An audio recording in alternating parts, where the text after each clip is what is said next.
Good morning, good afternoon, or good evening, wherever you are, and welcome to this episode of the My Coach Ben podcast. So before we get into today's podcast, remember, like, subscribe, share, tell your friends, tell your family. The addresses are down below somewhere.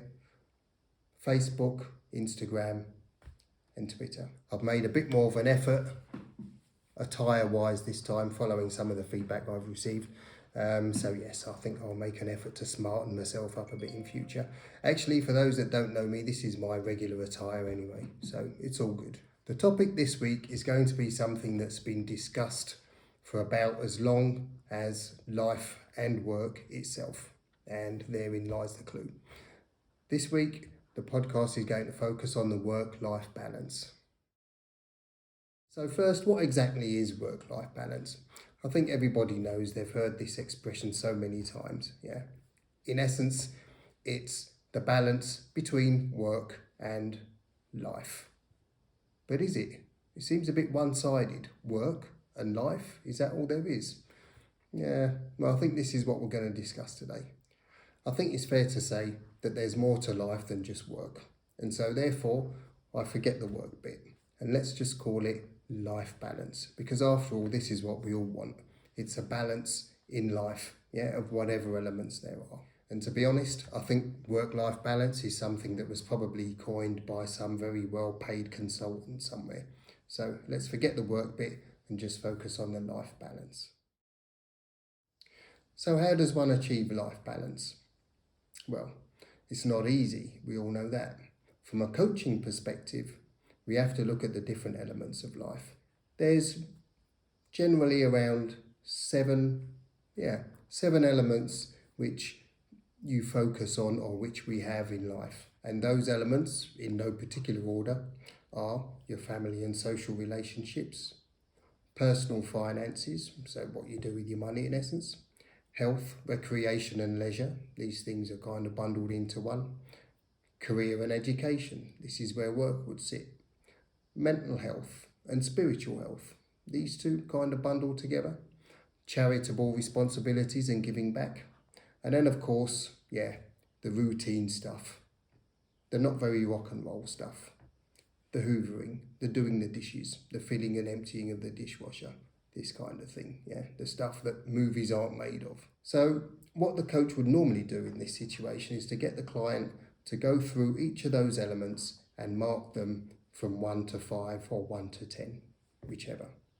Now, it's quite a revealing process. It's something I've gone through myself, and I'm sure a lot of viewers watching have gone through it as well. But if you've done it properly, it's going to give us the elements which need to be focused on. So let's say mental and spiritual well-being, which should be high up, is actually 4 or 5, then you need to address it. Career and education, on the other hand, might even be a 2 or 3, or it could be 8 or 9. So whichever it tends to be, then the lower ones are the areas that you're going to focus on, and preferably one at a time as well. I think it's fair to say that in life, not all of these elements are going to be as we would like. And of course, each of these elements is going to be made up of various, let's call them sub-elements or just parts.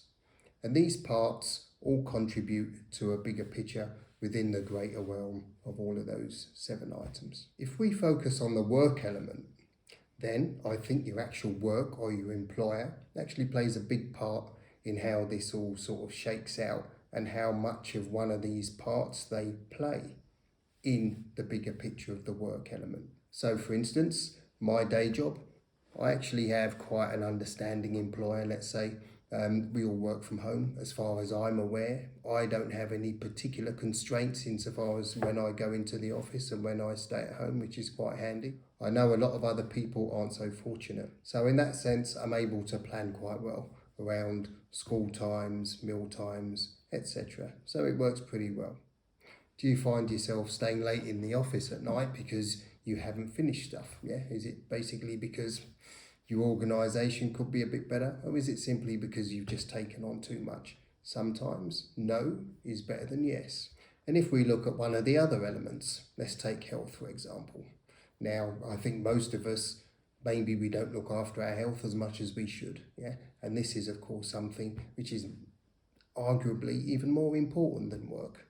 So at the end of the day, what we want to achieve ultimately is a balance of all of these things. Of course, we can't spend the same amount of time on each element, but of course, we have to make sure that we give each of these moving parts, let's say, because things change over time, but we have to give each of these moving parts just the time that they deserve. So whether we're talking about 1 hour, no more, of routine responsibilities, and a little more at the gym, let's say, less work if that's possible, but just the things that we can influence. Yeah, there's a lot of external stuff that we can't do things about which affect the life balance. Of course, this is just normal, but the things that we can influence are the things that we need to take care of. So in summary, of course, we can't doubt that work is an important part of life. Yeah, I think there's a statistic that says we spend almost half of our waking life there. Waking life? No, that doesn't work. There's no doubt that work is an important part of life. Of course it is. But we have to remember that there are other far more important parts, in my opinion anyway. Yeah, I know family is more important than work. I know health is far more important than work. And this is something that we often take for granted. So when it comes to coaching, you can either focus on the work side to make sure that work doesn't dominate your life balance and become a work-life balance, which of course we know it isn't. They need just as much attention, and we need to make sure that they don't dominate the other areas. And therefore we can make sure that we don't work to the detriment of the other areas of our lives. And of course the other areas as well. So ultimately, when all of these things are considered, we have to bear in mind that practice makes good things permanent through planning and doing. So let's keep it short and we can wrap up there. To be honest, I like to keep these podcasts very short. I know there are others out there which run into like hours, yeah, and I frankly don't have an hour to listen to a podcast, so I don't think you do either. Of course, let's remember life balance. So finally, before we go, just another reminder: like, subscribe, tell your friends, tell your colleagues, and let's move forward together. Next up, I'm not sure, I think it's probably going to be something along the lines of diversity and inclusion. Yes, a very healthy topic, that one.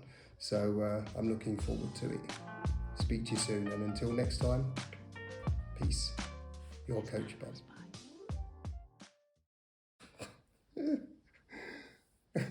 So how does one achieve work-life balance?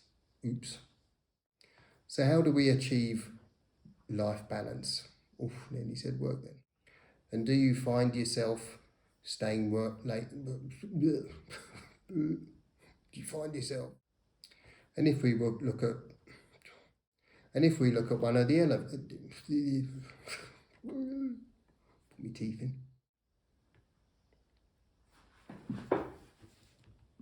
Oh fuck! What's going? Oh, for fuck's sake. So that was a short and